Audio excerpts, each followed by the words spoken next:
Hello Dicks and Ghouls. I don't often talk about video games on this channel, even though I play them, but today we'll make an exception because we're talking about a novel that is tied to a video game. You see, back in 2019, a video game came out, a strange little video game called Disco Elysium that was hailed by everybody as a spiritual successor to Planescape Torment, this classic CRPG from the late 90s. I think it was in 1999, and I played the game in early 2020, back when I was at home and I had nothing to do, except for throwing Dean Koontz books around. If you know, you know. And I was really impressed by it. It was a captivating game that was basically an adventure game with RPG mechanics. It had the skill checks in order to solve riddles. It was very interactive. It had lots of choices that affected parts of the plot, instead of the Planescape Torment theme of what can change the nature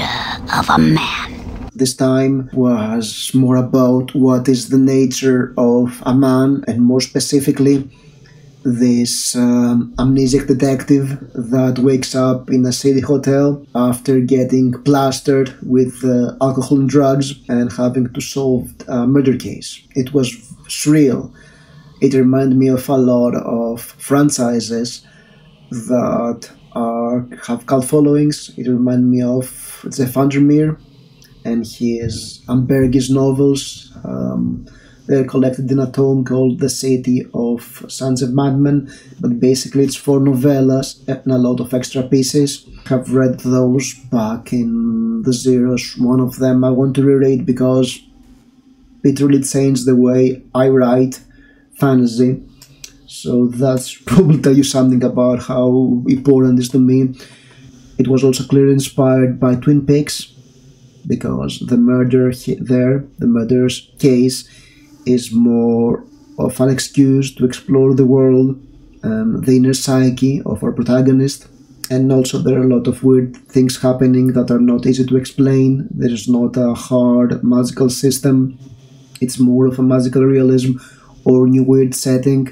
It definitely brought in mind the steampunk atmosphere of Chana Miéville's novels, even though there were no people with bug heads, like in Predator Station, and basically it was no steampunk exactly. It was more like diesel punk, or I would say Soviet punk.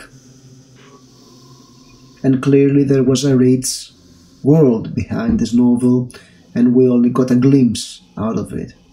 There was even this theme, this unique feature in the world of Elysium called the Pale that really intrigued me. As I was looking further into the story of the game, I found out that there was this guy, Robert Kurvitz, who was the creator of the game. He had made an RPG setting based on Elysium, and also back in 2013 he wrote a novel about it in Estonian that was supposed to be translated within 2020. The year is 2023, and this official release of the novel has yet to transpire.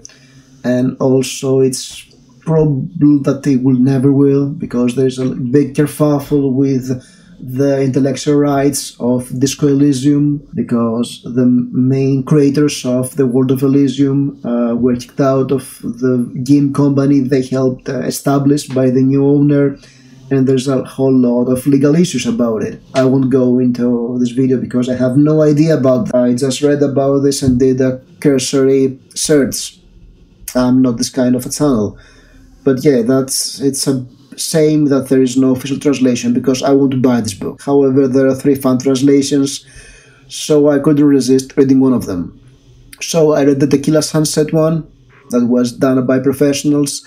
There is also a Google Translate version that you cannot make sense out of it, and I've heard that there is the iBuzz version that was translated in Google Translate and then was edited by a ton of people, and it's supposed to be the better one. So yes, I did not read the best translation possible.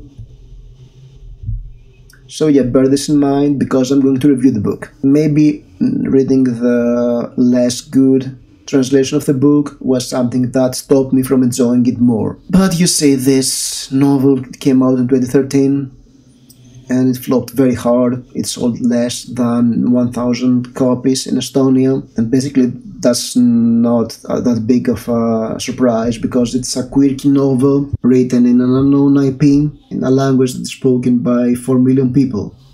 And as someone who is from a country with 10 million people, I know how crushing those numbers can be. If you publish your own strange fantasy book, 1,000 copies is a hard milestone to reach. So Robert did what every other author would do. He hit the bottle very hard for 3 years, and in 2016 somebody said, you know what, you've made an RPG setting based on this world, make a video game out of it.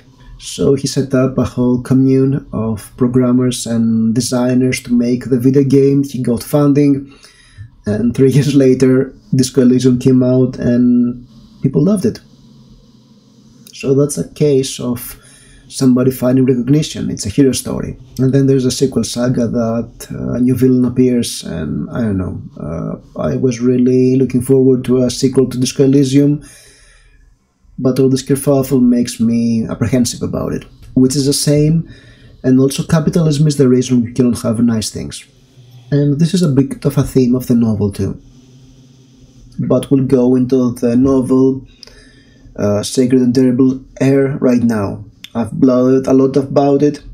I'll speak about the book, and then at the end of this video I'll tell you what I believe happens in this book, because as with the game, the main mystery that kicks off the novel is not the point of the novel, which you can start to see why it's a difficult read. The novel starts with the disappearance of 4 girls back in the 50s. It's about the same time as the game Disco Elysium takes place, but it's in a completely different place in the world. It's set in the country of Gard, the city of Vasa, I believe, which is basically Estonia in game terms, or something like Scandinavia. And the video game takes place in the world's version of New York, Revachol. And then we jump 20 years into the future.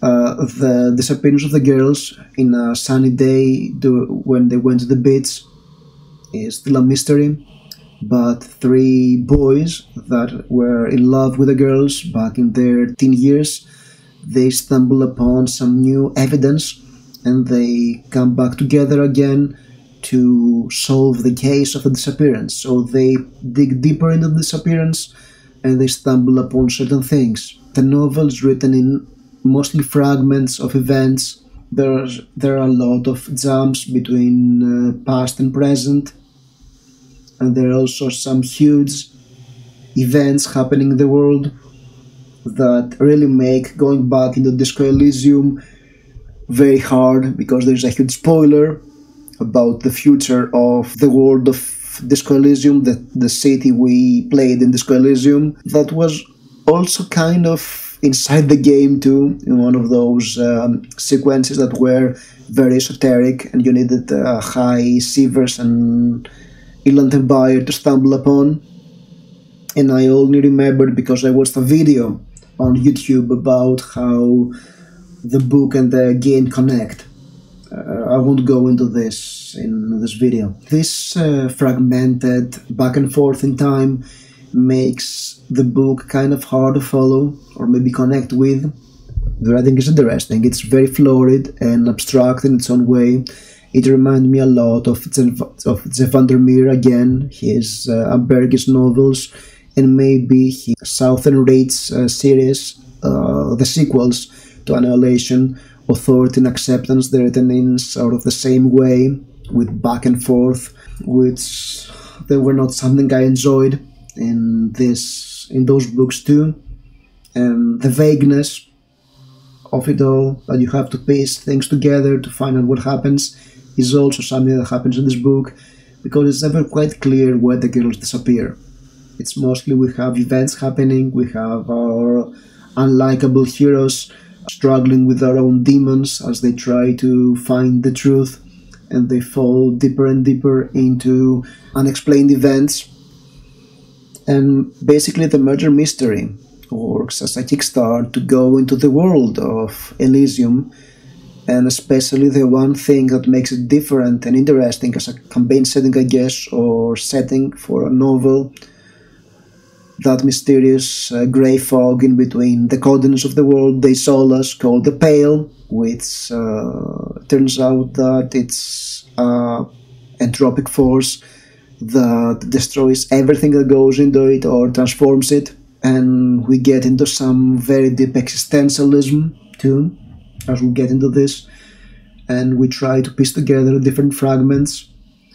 And one of the challenges of this book is that it feels like the whole point is for the reader to get to know the world of Elysium, piece the lore together by those fragments, but at the same time it's written like it assumes that people know of this world, of the Zolas and moralism and communism and Dolores Day and Parnassus or whatever his name is, and the Karl Marx equivalent, I cannot recall right now, and nihilism and all this jazz that are name dropped as hints that you have to piece together. In a way, it's similar to the series of Malazan Book of the Fallen or the games of Dark Souls, where you're thrown into the story and you have to piece the lore on your own, which is a challenge because you lack the visual elements or the huge epic story in the multiple characters of Malazan.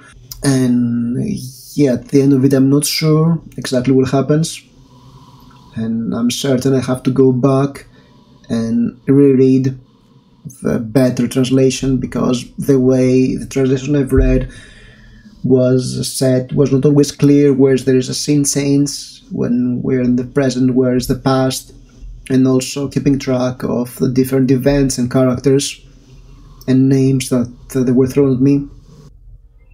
It's a book you have to reread in order to embrace. And to be honest, for a big part of it, I was not thrilled until we go towards some sort of a revelation of what's happening that made me shiver, made me interested in the world, made me want to go back and piece all those hints that were thrown at us together. So yeah, it's a fascinating read. I can see why it didn't sell very well. It's a tough read. Maybe a bit rough, I guess. It's probably work by an author who cares a lot, but also he is too much into his own novel to help the reader go through it. But when we get to the sort of revelation of what happened in the girl's disappearance, I have to go back and read the whole story and put all those hints together. And I think the game worked much better than the novel because of the multimedia aspect of it, because of the interactivity, because of, trying to find out who is this guy and controlling all those hours is immersing me into the world, and all those fluff pieces and esoteric parts and weird connotation and maybe big revelations in side quests and tangents really impressed me. And having read the book, I have a new insight to the world and I want to see in the game. I mean, I told you I watched a video with an analysis, and there was a bit where the creator goes into a side plot with an old church and some ravers, and how it ties with a segment of the book. And there was a whole theory about why our protagonist lost his memory because of that, and I was fascinated. So I want to replay the game and read the book side to side and keep notes and see what I can get out of it. It was a fascinating read that made me want to explore more of the world. However, if you have not played the game, I don't think that the novel is a good suggestion for you, because the translation is rough, I guess. It's not an easy book to parse through, and you'll probably be confused. Of course, if you're a big fan of Jeff Vandermeer or Chana Mieville and this new weird type of fantasy that was very hip in the early zeros, yeah, that's something you may want to read. The atmosphere is interesting. There are parts of it that are full of beauty and emotion that were very interesting, and how the back and forth unfolds both the world and the mystery.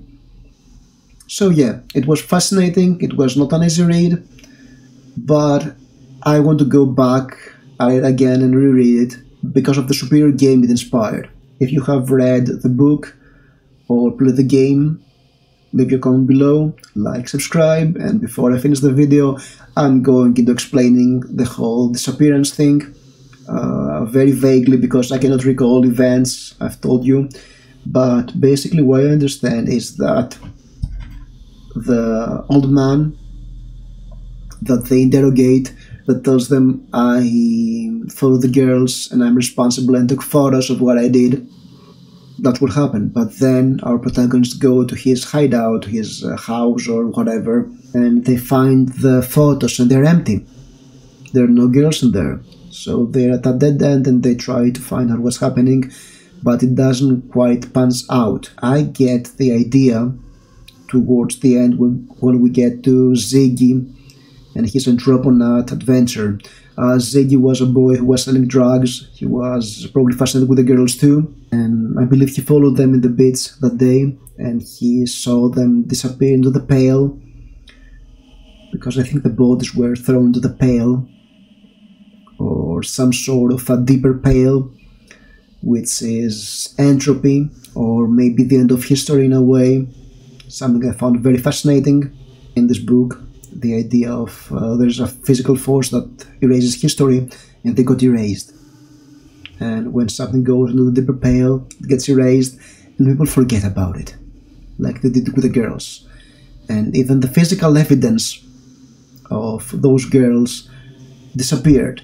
So they disappeared from the photos they were in, the photos of the crime. And that really blew me away. That was an amazing idea, and also very Soviet, because people disappearing in photos is a very Soviet thing.